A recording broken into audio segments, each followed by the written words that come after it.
Comment?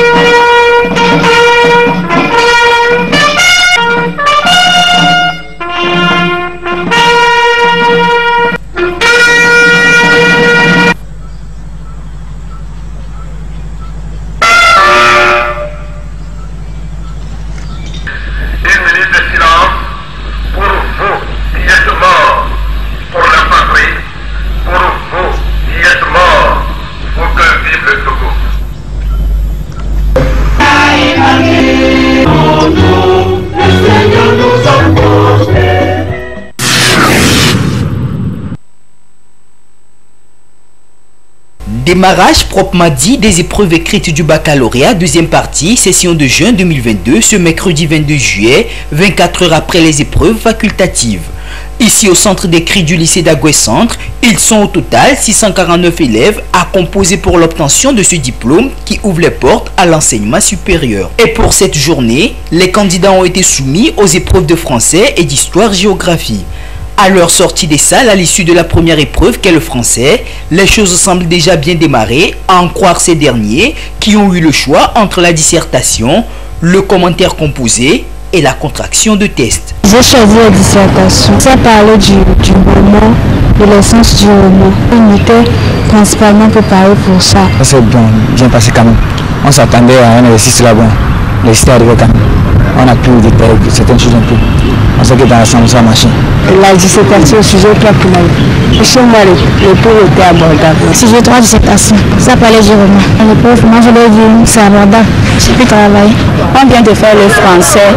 Bon, j'ai travaillé sur le commentaire composé. On peut dire pas mal, parce que le commentaire, mais pourtant, moi, ça m'a plu. Contraction, ça parlait de l'histoire. Ça s'est bien passé, j'ai aimé parce que ce n'était pas trop difficile.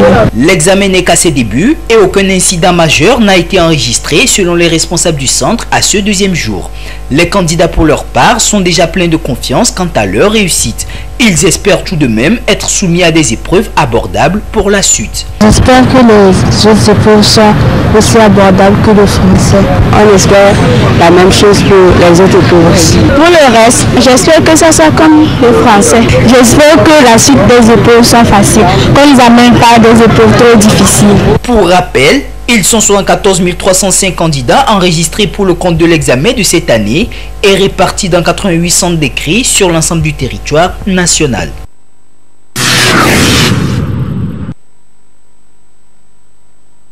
Elle joue un rôle essentiel dans le processus éducatif d'une personne et constitue a priori l'une des bases de la construction des identités individuelles.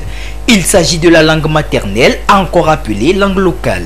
Chez l'enfant, c'est elle qui garantit le décollage intellectuel dès le bas âge en lui apportant l'élément fondamental d'équilibre, lui permettant de verbaliser sa pensée et de s'intégrer harmonieusement dans le monde qui l'environne. Au Togo, l'on compterait une quarantaine de langues locales, dont l'Evé et le Kabyé, qui, elles, sont reconnues comme des langues nationales.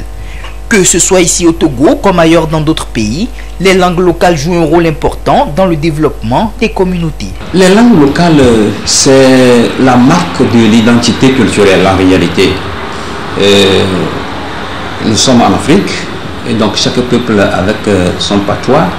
Et ces langues-là permettent de faire asseoir nos identités culturelles, nos traditions, nos mœurs, nos us et coutumes, etc. Qui parle de patois, qui parle de culture, qui parle de civilisation, parle de la langue.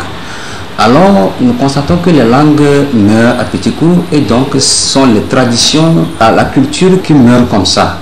Alors, nous avons pris la chose de sérieux. Et nous voulons vraiment faire croire à tout le monde, à la population, à tout individu, que pour garder son identité culturelle, il faut vraiment maîtriser sa langue locale, sa langue maternelle. Et donc, maîtriser la langue maternelle, c'est pérenniser la culture. C'est pérenniser sa culture, c'est pérenniser sa civilisation, ses coutumes et autres. Malheureusement, fort est de constater que ces langues locales de nos jours sont en train de perdre de la valeur face aux langues étrangères telles que le français, l'anglais et bien d'autres qui servent de langue nationale dans plusieurs de nos pays africains. Une situation déplorable face à laquelle certains promoteurs de langues locales ne restent pas indifférents. Et pour revaloriser ces langues, ils mettent en place certaines initiatives. Nous avions mis en place une structure de formation et nous essayons d'enseigner ces différentes langues-là aux apprenants, à ceux qui sont désireux et qui cherchent à garder toujours la culture. La formation n'est pas aussi ce que nous voyons à l'école. Nous avons retenu le samedi et la journée de samedi est consacrée pour ces langues-là. On commence à 15 h et on finit à 20 h ou 21 h. Réintégrer l'apprentissage des langues locales au sein des programmes scolaires, c'est l'un des combats actuels de ces didacticiens et linguistes. Pour ce faire, ils en appellent à la responsabilité tant des parents que des autorités éducatives du pays.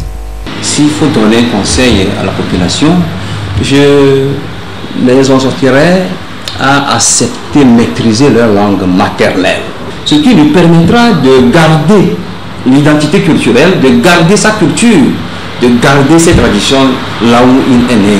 Je lancerai un appel vraiment à nos autorités de promouvoir les langues locales comme nous le pensons ici. Je souhaiterais que ces langues locales, nous sommes au Togo, Ewe, Kotokoli, Kabyé, Moba, Koso, soient des langues qu'on puisse intégrer dans nos programmes scolaires, qui obligerait les élèves à prendre la chose au sérieux et pour pouvoir les maîtriser. Cela nous permettra de garder nos coutumes et autres. Il revient donc à tout un chacun de jouer sa partition afin de contribuer d'une manière ou d'une autre à une meilleure promotion de ces langues qui représentent nos identités d'origine.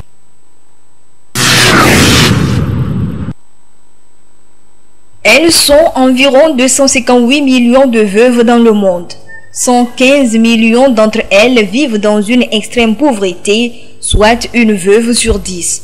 Ces femmes veuves sont marginalisées, victimes de discrimination et de stigmatisation. La plupart ont vu leurs droits bafoués. Ce sont des femmes vulnérables qui sont délaissées par la famille après la mort de leur conjoint. Elles ne bénéficient donc pas des droits de succession et ont moins de chances d'avoir accès à la pension de vieillesse pour subvenir à leurs besoins. Afin de porter l'attention de la communauté internationale sur la marginalisation des veuves et ses conséquences, l'Assemblée générale des Nations unies a décidé d'instituer le 23 juin de chaque année Journée internationale des veuves. Et c'est à travers l'adoption de sa résolution du 21 décembre 2010. Cette journée est l'occasion d'agir et de faire en sorte que les droits et la situation des veuves soient respectés et reconnus. Il s'agit notamment de leur fournir des informations sur l'accès à une part équitable de leur patrimoine, de leurs terres et de leurs ressources productives, une pension et une protection sociale qui ne sont pas basées uniquement sur l'état matrimonial. L'enjeu de cette journée est de s'engager pour donner aux veuves les moyens de subvenir à leurs propres besoins et ceux de leur famille afin de lutter contre la stigmatisation, l'exclusion et des pratiques discriminatoires. Rappelons qu'au niveau international, les droits des veuves sont garantis par la Convention sur l'élimination de toutes les formes de discrimination à l'égard des femmes et la Convention relative aux droits de l'enfant. Au Togo, la situation des droits des veuves s'est améliorée avec le nouveau Code des personnes et de la famille. Cependant, des défis sont à relever, notamment l'abolition des rites de veuvage, la suppression de l'article 412 du nouveau Code de la personne et de la famille. Les autorités du pays veillent au grain pour que les droits des veuves soient respectés.